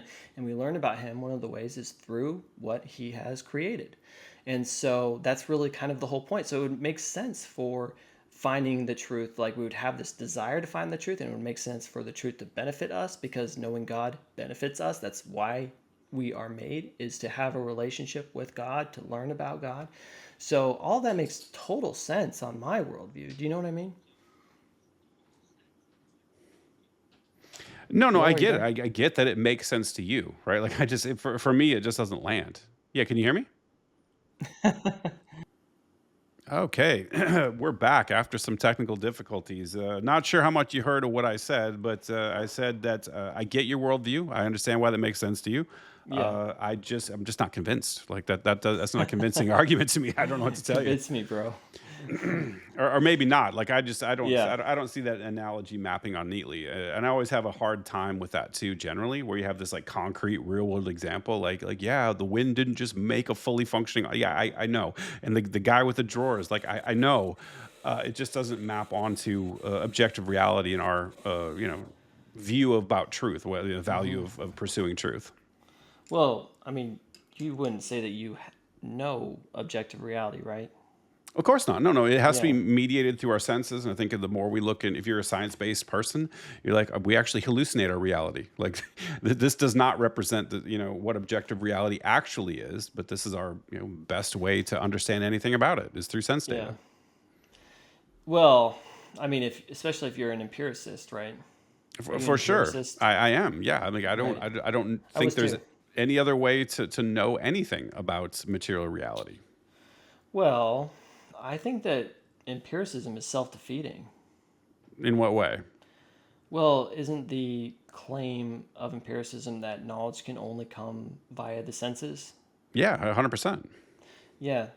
Well, if that's true, wouldn't that claim itself need to come via the senses? The claim, Yeah, I yeah, mean it's a I mean, truth if proposition, right? well, sure, but you also that's really what first principles thinking is, right? Like I said, you make the base assumptions that hey, Yeah. my senses are valid, like all the things we talked about, like we make those minimal set of assumptions, and then we Yeah. build on top of it. That's where philosophy came from. That's where logic and reason, it all came from sense data. That's where it originates from. Well, the rationalists would definitely not agree with you on that. Well, maybe so, but Yeah. that's my view. I think this is where it comes from is the reproducibility, the validity. Like I speak, I know what I'm thinking, and then I speak it, and then you interpret my words, and then you process it, and you volley back to me, indicating that you got a accurate you heard me accurately, intelligibility arguments, all the things. We have constant validation that our senses work pretty well. Like we can't 100% know, Yeah. but it works well enough for me So, to say that like the only knowledge that we can and by the way, when I say knowledge, I mean provisional knowledge, like understanding that we have an imperfect understanding of things. What human beings can know comes about only through sense data. yeah, I mean, see, to me, it's like imagine once again that you and I are driving down the highway in a car, and I'm like, hey, this car works pretty good, don't you think? And you're like, yeah, I think it does. And I say, well, how do you think this car came to be? I mean, this thing's pretty complex. Like there's a lot of moving parts to it. If just one little thing was different, then we wouldn't be able to go anywhere. You know, how do you think this car is functioning so well? And I think that the best explanation by far for that phenomena would be that a mind put the car together, in such a way that it would. So when you Well, appeal to sense data, like that's a very complex thing that you're appealing to, that everything has to be in the right place, you know, and it seems very purpose driven, like the eyes are for seeing, for, like there's that F word, right? For seeing, that's telos right there. The nose is for smelling, and it is able to like get us information, or it seems to be able to get us, like these are really complicated things. And so I really think that the fact that we seem to be able to rely on our senses actually screams design, not like random chance, or well, you're probably gonna balk at yeah, random yeah. No, no, chance, but I'm not gonna do that. I'm not gonna be that guy. I get we understand each other. yeah. But I think the bigger argument is like, well, you haven't really escaped the problem. You've just pushed it back, because then you start talking about something that's even more complex than a car, right? Like you talk about whatever God would be, right? And then you're stuck Surprised you're with saying that. why? Well, because complexity, the argument isn't that complexity requires complexity. The argument is that complexity requires a mind. It's not that you Well, need hold more on. Yeah, complexity. I get it, but that's what I'm trying to point to is that like you Yeah. have this ultimate complex thing with a mind, ostensibly God, right? Well, what do you think complexity is? What do you mean? What do I think complexity is? Well, you're talking about complexity. What do you think complexity is? What's complexity? Well, complexity is just. I mean, that's kind of a tautological thing here. Like complexity is that which is complex, right? So No, there's simple. I'll tell you. Well, yeah, but I don't know what you're aiming for here. But what I'm Well, my let me tell before. you. Okay, go ahead. Complexity is when you have a bunch of different parts of something that all seem to be working towards a goal. So we say that a watch is complex, and you're probably like, oh, watchmaker, right? But a watch is complex because it has a bunch of different parts. It's got a spring, a bunch of gears, all these different things are all working together to keep time. So that's complexity is when you have a bunch of moving parts. So I'm not saying if there's a watch, there must be something with even more moving parts, right? Something even more complex. Like the Large Hadron Collider is really, really complex. That doesn't mean that whatever put together was even more complex, it just means that whatever put together is intelligent. That's the argument. Yeah, but I mean, when you're talking about something at the scale of what you would call God, right? Like that's hyper complex, hyper intelligent. Well, That no, I don't think that God is complex. That's the whole thing. I think that God is very, very simple. Like, haven't you heard of that? no, this Divine is simplicity? You haven't heard of that? no, because I'm Really? thinking of something that is capable Interesting. of creating a universe, right? With all of its complexity, right? Yeah. It would stand to reason that at least the mind behind it would have to be insanely complex. No, I mean, because once again, complexity is saying that there's a bunch of moving parts, but a mind could be very, very simple. It's just very intelligent.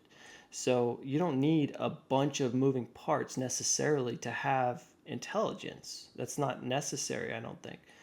And all it says is that, I mean, what do you think is more complex, a human mind or the Large Hadron Collider? Human mind, clearly.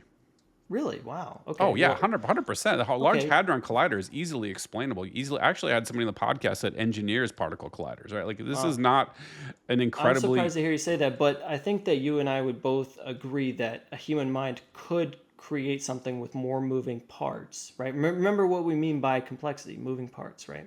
I mean, aren't there way more moving parts in a Large Hadron Collider than a mind, or are you saying every neuron in a mind is a moving part? Is that why you're saying a human mind is more complex? No, I'm just talking about mechanistically, right? Like the things that a human mind does, and by the way, the things that Yeah. we know about. There's a shit ton we don't even know about, right? Yeah. It's incredibly Well, complex, and we don't know the first thing about consciousness in the human mind. Like we're just barely figuring some crude elements out, and it is so incredible. I mean, it is. I think it is a mistake to sort of denigrate, the miracle of human biology. Like we are incredibly complex creatures. yeah. Well, so to me, when I see complexity and I see things like order and I see things like irreducible complexity or specificity, these sorts of things, I think that the best explanation for these things is that a mind is involved. Like if you walk into your room and like your living room, right? Do you have children? I do. Okay, me too. So if you walk into the living room and you see that the toys have been arranged in a line, right? I think you're intuitively going to be like, okay, one of the kids or my wife did that, right? And rightly so, because we see minds do that sort of thing all the time. And so we see now order and we're like, mind probably did that. Now, it's not necessarily the case that a mind put that one of your children did that, but it's more likely than not. And notice when we talk about something like order, the more order there is, the stronger the indication that there's a mind, right? Because the toys might be kind of in a line, and so you're like, maybe. But if they're precisely in a line and they're exactly spaced, like you go and you measure and you find that there's like 2 inches between each toy exactly, then you're gonna be like, okay, random chance, like these toys didn't just like fall out of the bag in this way, right? So what I'm trying to get at is the higher the level of order, the more we should think that there's a designer. It's kind of like maybe I think you don't like the analogies, but I love analogies. No, and I don't think it maps on neatly again because when you talk about evolution, the biological processes that underpin it are not analogous to intentionally laying out some toys a perfect distance apart, right? Like Well, they're much more complicated, well, let and me lay out the argument. sure. So what I'm trying to get at here, if you think about something like a murder, okay, like how do you know, or what makes you think if you're looking at a dead body as a detective that somebody was murdered? What you tell me? What do you think? Yeah, like a gunshot to the head, and there's no Yeah. weapon on the premises, Yep. and like oh Yep. yeah, whatever that you could just obviously determine Yeah. that somebody, let's say somebody's head was chopped off, right? Like they didn't do it to themselves, right? And Yeah. the Exactly. head was in the next room or whatever, right? Yeah. What about signs of a struggle in the room? I don't know, maybe. I mean, who the hell knows? People have got the crazy ass houses, and sometimes they're unkempt, and Yeah. yeah, who Sure. knows? But the point is that would be an indication, right? Like if Yeah, there sure. was a sign of a struggle, that would be a slight indication. Now, it would depend on the degree of the disorder in the room, right? Like how many things are broken. If there's just like one table or one chair that seems to be moved slightly out of place, that's a slight indication. It's like, but if the table's flipped, right, and the chairs are broken, and the bookshelf has come down, and there's like now it's like, okay, that's a high level of an indication of a sign of struggle, right? So that's better reason to think probably there was a struggle here and probably a murder. It becomes more likely. In the same way, think about something like self-defense wounds, right? You could see like one scratch on the person's arm, and it's like, maybe, that's kind of an indicator. But what if you see a lot of self-defense wounds on the victim, right? Or the dead body? Well, now you have better reason to think foul play, right? So in the same way, when we talk about design, if we see just a little bit of order, then it's like, well, it could have maybe come about through random chance or whatever, something without a mind. But if we see a lot of order or we see a lot of complexity and these sorts of things, then the inference becomes much, much stronger. We should, think it's much, much more likely that a mind is involved, I think. And I think that when we look at life, of course, but even just the universe itself, everywhere really we look, I would say we see order. Like we wouldn't be able to make sense of the world if it wasn't ordered, right? The fact that the world is intelligible, right? Like the fact that we can look into the world and make sense of it, right? That screams designer, all right? I don't think so. Well, I don't never bought that argument. well, think about this, okay? Imagine I said that you were going to go into a room, and this room was either you're going to go and you're going to play a game, and the game was either designed by a mind, like somebody who makes able to make a game, right? Or the game was going to be coded by something without a mind, some like a cat walking across the keyboard, right? Something that has no mind is going to be responsible for coding that game.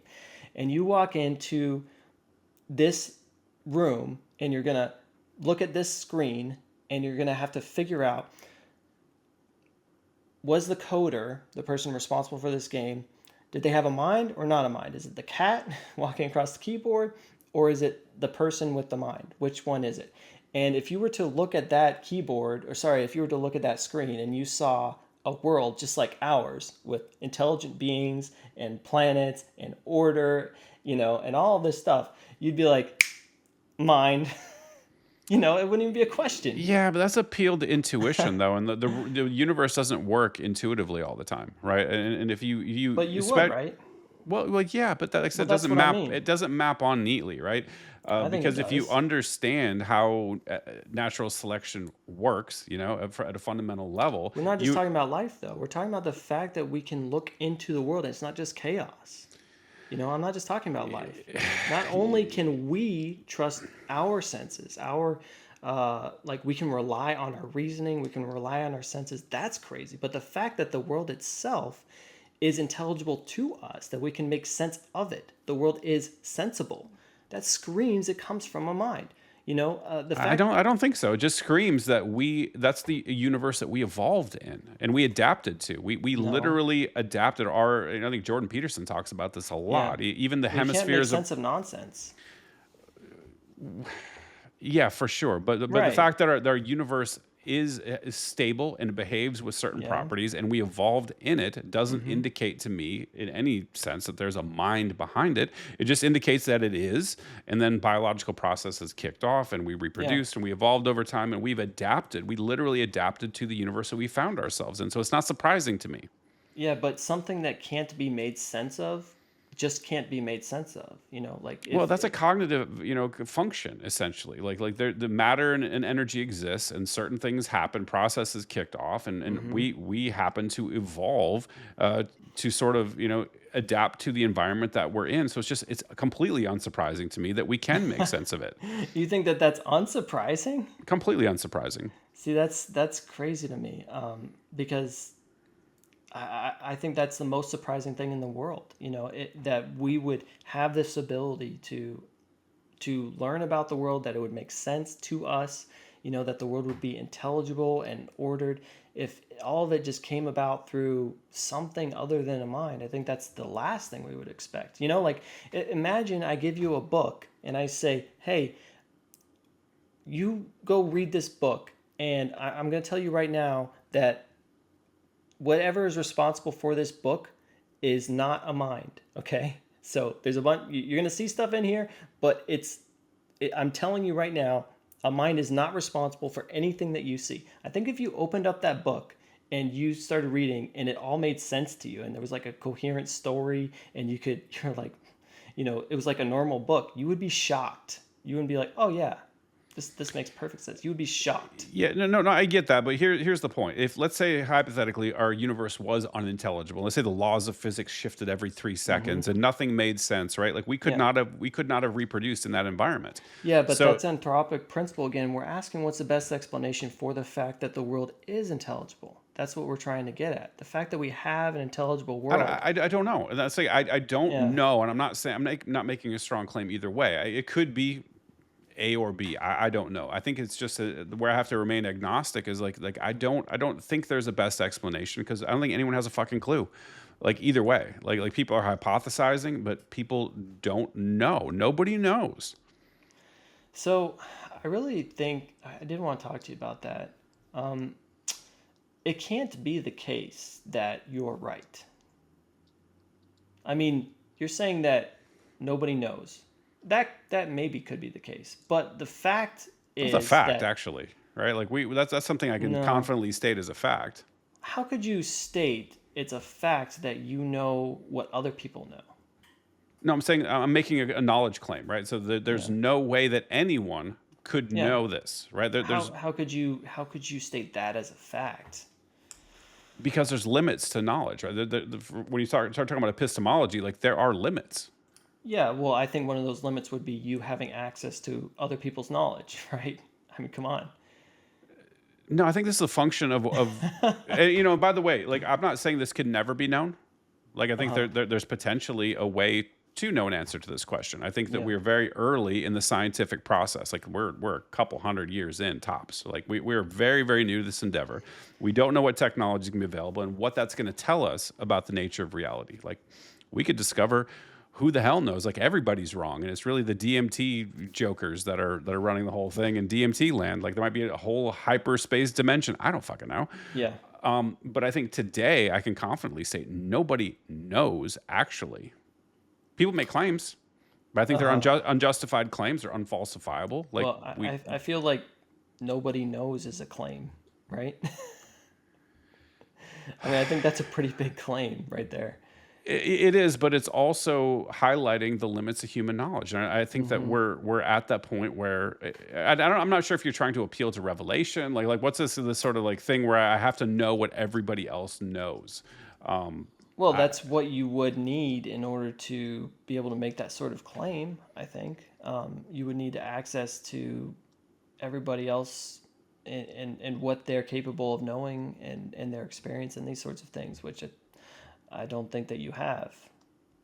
I Yeah, mean, you don't agree? maybe. I think I've got a pretty good bead on what the state of human You knowledge only and have what. a beat on what you on your experience. That's it. You're not in anybody else's head. Well, sure, but how is this person that claims to have this knowledge just being shielded from the media? So they have no way to tell us what they know and Well, they how are they know. telling you. You just don't believe them, right? I Well, mean, if yeah, I but go into that's not a a knowledge cave, claim. That's a right? belief claim. Like No, no, there's no no, no. epistemic basis for this. Think about it like this. If you go into a cave and you see a live dragon, right?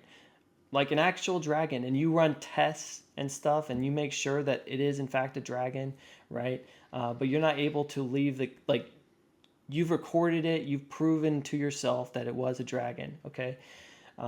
So that you feel like you can say you know that that was in fact a dragon, all right? But then leaving the cave, everything that you use to test gets broken, right?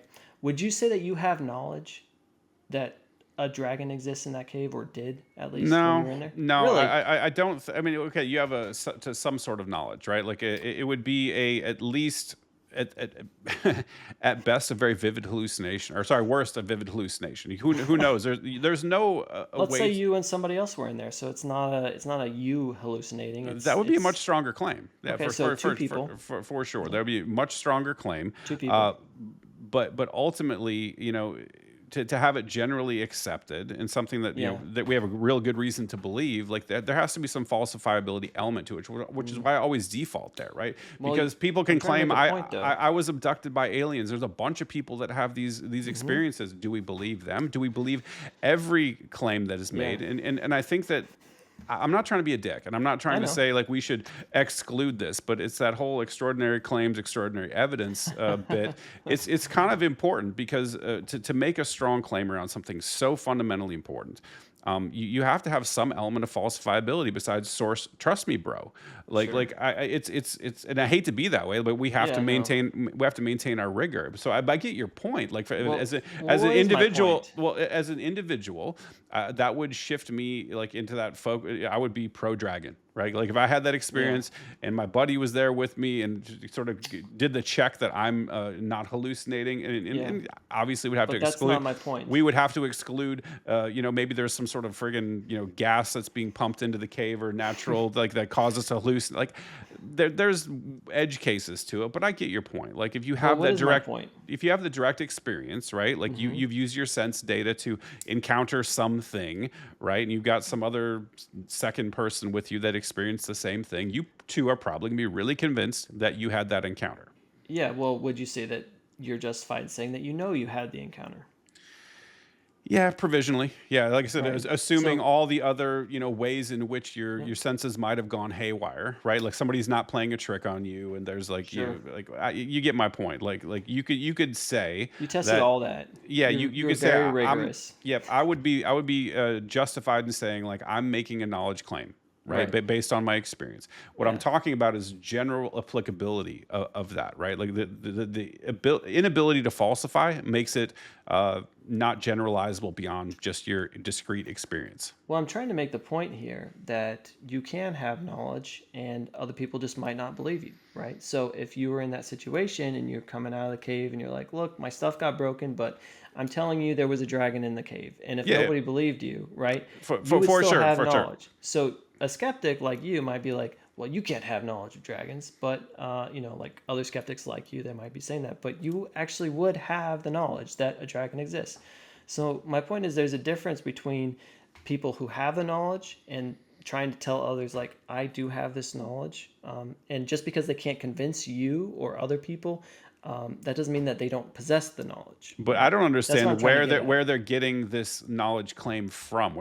Because I get like people might have a religious experience or Yeah. something like that. That's not the same thing as empirically validating a dragon, like doing some sort of objective tests on it that we can validate it. Right? So religious experiences are super squishy. They're all subjective, and believe me, the reason I went down this road is because of my transformational psychedelic experiences. So I get they can be very powerful, they can be very Yeah. intense, they can be all these things. But even I, with as powerful of experience I've had and the way they opened my mind, I still look at myself and say, you are on drugs. At the end of the day, you need to understand something. You are taking a psychedelic substance, and nobody really knows exactly what that means. You need to be careful. Be Yeah. careful with your claims. And so I'm Well, always very tentative, and I will say I describe my experience on psychedelics. yeah. This is what it was like. As best as I can describe it to you. It's a very spiritual experience. I had this like I'll talk about all the aspects of it, but I'll always caveat and say I'm not making any I would love to ontological. hear about that sometime. I don't think that we're going to get into it today, but No, sometime. for sure. It'd probably come out nonsensical anyway. And I've had many, but it's very difficult to capture those with words. But the point is, I'm not making ontological claims based on that experience. I'm just like, I had a really wild experience and I don't know what to make of it. Yeah. That's where I'm at. And that's where I find the categorization difference between something like a religious experience and making a knowledge claim based off of that, as well as this sort of dragon analogy, which is much more concretized. And there's a good reason, right, to believe that you have a knowledge claim to make in that situation, right? So I think they're Yeah. different. It's a category error. Well, what if you had an experience where you were able to test it spiritually, and you were like, you thought you were talking to God, and you asked him to tell you what number you were thinking of, and he told you, like you could test it that way, couldn't you? So, I mean, in that sort of situation, it's not empirical, but he's able to know what you're thinking, and you're having this experience where you seem to be talking to God. He can read your mind, right? You test him again and again, and he always gets it right. I think you'd be justified making a knowledge claim, So I don't think it just has to be empirical either. I don't know if you'd agree with that or not, but Yeah, I don't know because like I don't think there's that experience out there. There's nobody that's playing this testing game with God. As a matter of fact, Yeah. the Bible is apparently pretty against testing God because conveniently, like, oh no, sometimes. that's one of the big sins. You don't want to test God. Well, there are times in the Bible where God is like, test me, and he shows up, but sometimes not. Well, yeah. So maybe I'm wrong, and I'm not a religious scholar. But I thought I read in the Bible that it's like, nope, you're not supposed to test God and that sort of thing. And I've never even heard of anybody saying like, hey, what number am I thinking? And I don't even know how you validate that anyway. This Yeah. just feels like this really weird internal psychic dialogue that would be very easily, corrupted if you even tried to perform some sort of like rigorous analysis on it anyway. I don't even know what that would look like. So. Yeah, I mean, here's what I want to know. I mean, you're saying like you can't know or whatever, but Here's a better way to phrase it. We can't know, Sure, right? we So can't know, right. so when I'm talking from no, a we can't know. yeah, well, I don't know I for thought you were making a sure. strong claim. I'm making a pretty strong claim. I think that it is silly to make a strong claim about this in the current state of human knowledge, right? So that's my claim. I could be wrong. I will caveat everything I say with I could be wrong. Yeah, well, you can't do that because that would be self-refuting. No, I'm the first person to say I could absolutely be wrong about everything. No, you can't Why? because that would be a self-refuting claim. Because if you were right about the claim, then you were wrong about the claim. Well, I will say I could be right or wrong about any of the claims I'm making. How about that? That might work. I'll have to think about that one. That'll cover 100% of the options right there. Yeah, I think that's good. But here's what I'm trying to get. What I want to ask you about though is when it comes to skepticism. Like I understand you want to be really meticulous and everything, but either a God exists or one doesn't. And you like where you're at right now. You're like, oh, I don't know. I don't want to believe one way or I don't want to believe the other. You're definitely wrong. Like Clearly. you're definitely wrong. Like I have a chance of being right. You have no chance of being right. I'm cool The with that. atheist- I'm yeah. cool with that. I don't know Yeah. why I can't just be in this state, right? Like I don't have this. Well, what I'm saying is like, to me, when do you get off the fence? Like when do you jump? Because being on the fence, you're not right. You are by definition not right. Either there's a God or there's not. Great question. And by the way, the answer to this is one of the things I've been the happiest about with respect to being freed from religion, right? Because I grew up with a lot of anxiety about getting it right because I had this sort of threat of hell sort of dangled over me, and you really need to get it right. And I've got to the point where like I don't feel a need to get it right. I think that everybody's wrong, and my psychedelic experiences have reinforced that belief. That everybody, you're wrong, the Buddhists are wrong, everybody's wrong. This is way deeper, this is way crazier than anyone can comprehend. And these religious structures that have emerged, I think are all pointing to the same thing for the most part, not all of them. but the major traditions are pointing to whatever this thing is, and I think everyone's completely wrong about it. We're off, and I'm comfortable with that. I'm just like this. Well, This is does yeah. the thing have a mind? Um, I have this sense, and I don't know the answer to the question. My sense from my experiences is that we are all part of one consciousness. Mm. Like the So what is like that, pantheism? panentheism, I think, Mm-hmm. something like that, where the universe is one thing and we're all connected and we're all discrete, like like Carl Sagan's thing of the most profound thing you can think of is consciousness evolved in order to for the universe to perceive itself, and we are all connected and we're all sort of little pinpoints of consciousness perceiving the universe as a whole, and there's some sort of consciousness that's unified. I don't know if that's true, but it definitely feels true. On psychedelics, you have this dissolving of the ego and a blending with everything else, like oneness. It's very Yeah. very powerful. It's hard. It's difficult to shake. But like I said, I was on drugs, so not sure what to tell you. It's interesting. I really do want to say something about this, but I don't think it's going to go over very well. Nah, I have So, no feelings. So yeah, well, I don't think you're going to be offended. I just think that I'm just thinking about whether or not I want to say it. I'll just say it because I don't really have anything else to good say. enough.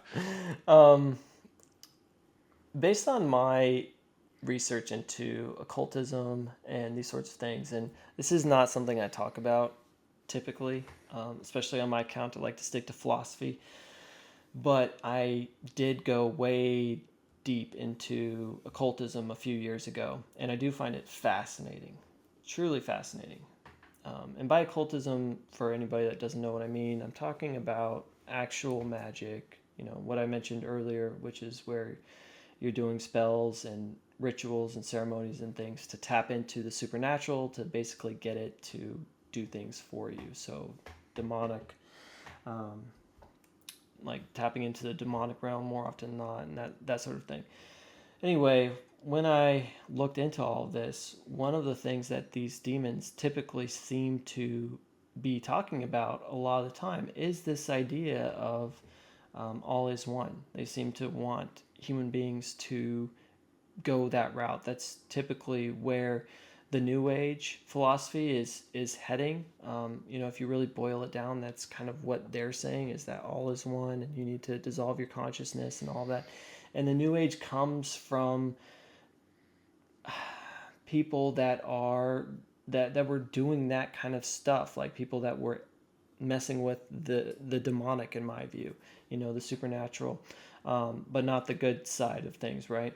And so I would just say that I totally believe that that was what you experienced, and I think that a lot of people that get on these drugs, and I haven't experienced it myself, but Joe Rogan talks about this sort of thing as well, and many others have, that they have these sort of experiences. And I'm not surprised to hear you saying that. I would just say be careful about it, because I think that there's a great deception in that. I think that these beings, obviously I think that it's demons, that they want us to have this idea that all is one, because it's deceptive, but it's beautiful in a way, but they also kind of like want us to just give up, like release ourselves and just die, because that's kind of like what it would mean if we were to really fully embrace that, is we're just going to like stop breathing and, float into the one, right? So I just say be careful with that stuff. I definitely am, and I treat it with a great deal of respect. Yeah. Interesting to hear this viewpoint, because it seems a lot of Christians are more open to the idea, and there's historical evidence that the early church was using psychedelics. I'm not sure if you've seen Brian Murescu's book, The Immortality Key, but Mm-mm. that is a interesting, not only linguistic but also archaeological deep dive into the early church, and they found that they were using these mixed wines that had ergotine, which is a powerful psychedelic, as part of the communion ritual from the early church, and so that was fascinating to me. What And church? I don't remember, but he was on Rogan. If you want to look up Brian Murescu, a whole You want three to spell hours. that? Muraresku or something like that. I'll ping you the book or maybe the Okay. episode on Twitter. Yeah. But that is fascinating. And by the way, he's not a drug guy. He's never done psychedelics ever. He's a linguist, and he worked with the Catholic Church to do some excavation of early church sites. And it's a huge deep dive in ancient Greece and the early church. And he claims to have found evidence of them using psychedelic rituals in the early communion. So super interesting to me because I look at the architecture in a lot of the tradition in these early churches, including Muslim architecture, and I say after having psychedelic experiences, these people were all clearly tripping their face off. And I think that there's something with psychedelics and religion. They're intertwined somehow. In general, I think that's very true. And so I don't know, but the point being is Well, like I've talked to other Christians and they seem to be more open to the idea. So I've had well, I Tyler Tote definitely. on the show. He's a really prominent Christian and he's completely open to that world. And I'm seeing like a shift. It feels like it's becoming more open. When I was coming up, like that was completely verboten. Like you Yeah. could not do any drugs, not even cannabis. Like nope, it's all completely off the table. And it seems like the newer version of the church seems to be a little bit more open to some of these ideas. Well, I definitely think that when people are doing drugs, they are tapping into the supernatural more often than not. That's what I believe personally. So it's not that Maybe. I'm, no, I'm, yeah. I mean, to me, that's absolutely what I believe. It's what it feels like. I'll tell you that much. Subjectively, it feels Yeah, like it. yeah. So, it's just like if I'm right, and Christianity is true, you really want to be careful about which doors you open, right? If you're going into that area, because demonic possession is a real thing, and you just want to be really careful about opening those doors because anything can come through and you're not the one that's going to be controlling that unless you're a very very good magician that really knows what he's doing. And I would think of somebody like Aleister Crowley, but even he went nuts. I don't know if you even know who that is, Yeah, but he's a satanic Bible guy, right? Like the original. Satan, no, that's Anton LaVey, I think. Oh, that's right. That's right. Yeah, Aleister Crowley, he was quite a bit before Anton LaVey. You should check him out if you're interested in this sort of thing. But very interesting guy, very wicked, very very wicked man. But yeah, he talked about like how the best sacrifice you could do was like a 9-year-old child. Yeah. Yeah, but everybody that knew him said that he was like the most high level occultist that you could be around. He really really knew his stuff apparently. So anyway, I'm just saying that most people really don't know their stuff and they're opening these doors. And obviously I'm not saying you should be like Aleister Crowley either. I think this stuff is incredibly complex and fascinating, but you want to be really really careful with it. I always try to learn about it from like Christian sources because I don't even want to touch like books actually written by Aleister Crowley, and that sort of thing. So I let Christians who have like been in that world and come out of it teach me about it. So Fair enough. Fair I'm enough. kind of like removed from it. But anyway, I'm just saying be careful. Well, You I can take that for appreciate that. what And I'm what it's taking worth. that as a sign of respect. And so I'm not going to push back and be like, oh, don't tell me what to do. It's my life. No, I actually treat it with a high degree of respect. And each time I go in, I probably end up with a little bit more respect for it. And I'm curious about it. It's super Yeah. interesting. I want to know what's behind it, and that's why I'm kind of searching right now You because know, it's definitely the first tangible experience I've had that's spiritual in nature. Everything else has been yeah. dead, and it's been like me going through the motions and did not really hmm believe in anything. This one's like a head-on confrontation with the transcendent. Yeah, and I think that that's really really cool, and I totally understand. And part of me is glad that you're actually experiencing this and you're seeing that there's more to the world than just the material. I'm really excited about that part of it. And I think that it's great. And I hope that God is using this experience because I think that God can use this sort of thing. So I hope that He's using this experience to open your eyes to the fact that there's way more going on than just matter and motion and that sort of thing. So, you know, I'm just saying, be careful. But I'm also, in a way, very glad. I think I'd probably rather you go down this route than just stay like a strict materialist atheist and not realize like that there is a transcendent, and these things are clearly getting you thinking. And I think that that's good. I don't want to be mischaracterized as saying like drugs are good, but you know, between the two, I would choose this. Well, I mean, here's an interesting thing too, because didn't your Bible say that everything that grows on the earth is fit for human consumption? Like you can eat I think pretty it's much talking anything. about animals, not Well, talk like about the plants too. Talk because mushrooms they grow naturally on the earth. yeah. Like this is something that I wonder why God, if your God exists, would put something that's there that sort of mediates these transcendent experiences, Yeah. and then just like sorry guys, LOL. Like it doesn't make a lot of It sense to is. me. It is a really interesting point. Honestly, I haven't really thought about it.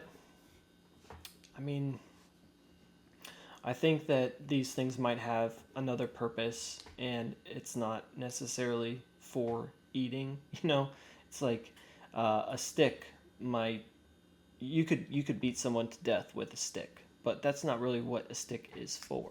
And so just because like you can eat something and it can create these experiences, it's not necessarily the case that God intended it to do that for you. It might be a perversion of what that thing is actually for. Like how people pervert sex, like God, in my view, has a purpose for sex, which is like to make babies, but people pervert it, and they do it in ways that God, I think, did not intend, and I think everybody sees that you can pervert sex at some point. Like there's a line somewhere, So it's like, if somebody were to ask me, well, why can we do all these crazy things with sex if God didn't want us to? It's like, well, because we're perverting it. That doesn't mean that God wanted us to do it. That's the way I would think about it, Yeah, I you know? get what you're saying. Yeah, I think that's a little of a bit of a stretch for it could some be. some food that just grows naturally. That he obviously, if he exists, would know that humans consume. We consume.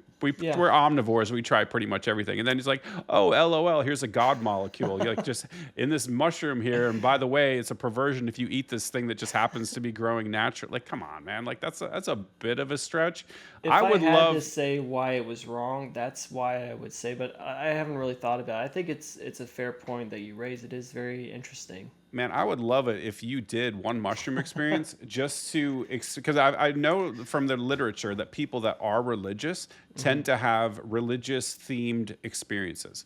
Hmm. So if you are a Christian, you're going to have a Christian themed spiritual experience. Hmm. They did like Timothy Leary did these Good Friday experiments, and Yeah, I know it about was Timothy Leary. yeah, when he's a bad dude, but there Yeah. were some interesting things that came out of his research, and so I would love to see, because I know Christians that have done it, but I would love to see a Christian who is skeptical of it have the experience, and then especially somebody who has an occult background like you do, to sort of maybe give their opinion on like, well, what am I connecting with? I'm connecting with something. Yeah. What is it, right? So I would I'm just love your subjective experience if you ever decide to go down that road, because I'm a very curious cat, and you are an N of one as far as I know right now. Yeah, I haven't really done any drugs ever.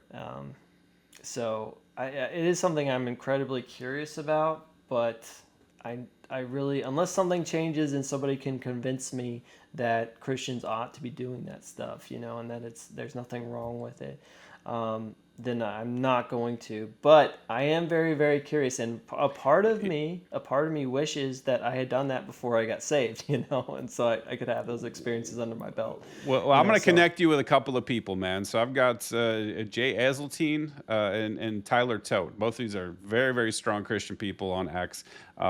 Jay actually has a place in Costa Rica where he does ayahuasca ceremonies.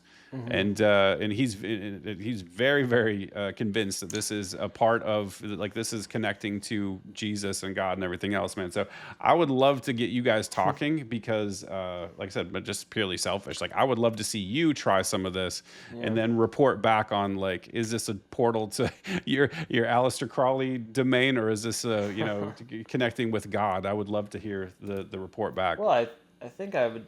I'm almost sure I would probably think that it was transcendent, and that it was a good thing. I think that's what most people that's what most people experience unless they have a really bad trip, you Yep, know. that is like the 95% case, man. Is like people Yeah. come back from the experience, one of the most powerful, positive experiences of their life. They walk away wanting to be a better person, wanting to be more ethical, treat their family nicer.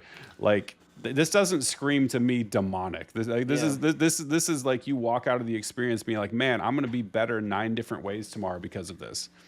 Yeah, well, have you heard what the Bible says about Satan and how he portrays himself Yeah, as an angel of angel of light? light, all that, yeah, Yeah. all that So, stuff. But I mean, it is worth saying, it is worth pointing out that he doesn't walk around with like a pitchfork and, like, hey, kids, you want some candy? Come in my van.